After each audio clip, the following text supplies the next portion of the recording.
వరంగల్ జిల్లా నెక్కొండ మండలం దీక్షకుంట గ్రామ పంచాయతీ నూతన పాలకవర్గ సభ్యులు ప్రమాణ స్వీకారం చేశారు. అనంతరం సర్పంచ్ జమన్ల భూలక్ష్మి ప్రసంగించారు. ఎన్నికల ప్రచారంలో ఇచ్చిన హామీలో భాగంగా కోతుల బెడద, కుక్కల బెడద తొలగించడానికి కృషి చేస్తానని తెలిపారు. కాంగ్రెస్ పార్టీ బలపరిచిన సర్పంచ్ అభ్యర్థితో పాటు 9 మంది వార్డు సభ్యుల ఘన విజయం దీక్షకుంట గ్రామ చరిత్రలో నిలిచిపోయిందన్నారు. ఈ కార్యక్రమంలో అధికారులు, నాయకులు, కార్యకర్తలు పాల్గొన్నారు. పట్ల నిజమైన నమ్మకం మరియు విధేయత కలిగి ఉండి నేను స్వీకరించబోతున్న విధిని నమ్మకంగా నిర్వహిస్తానని భగవంతుని పేర సత్యనిష్టతో ప్రమాణం చేస్తున్నాను.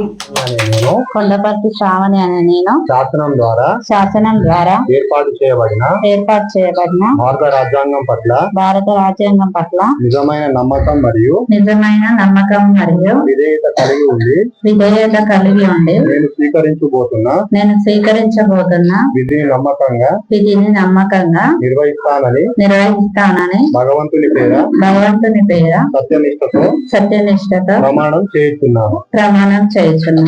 గ్రామ పంచాయతీ రెండో వార్డు సభ్యుడైన చీరకిరణ్ అనే నేను శాసనం ద్వారా ఏర్పాటు చేయబడిన భారత రాజ్యాంగం పట్ల నిజమైన నమ్మకం మరియు విధేయత కలిగి ఉంది నేను స్వీకరించబోతున్నా విధిని నమ్మకంగా నిర్వహిస్తానని భగవంతుని పేర సత్యనిష్టతో ప్రమాణం చేస్తున్నాను.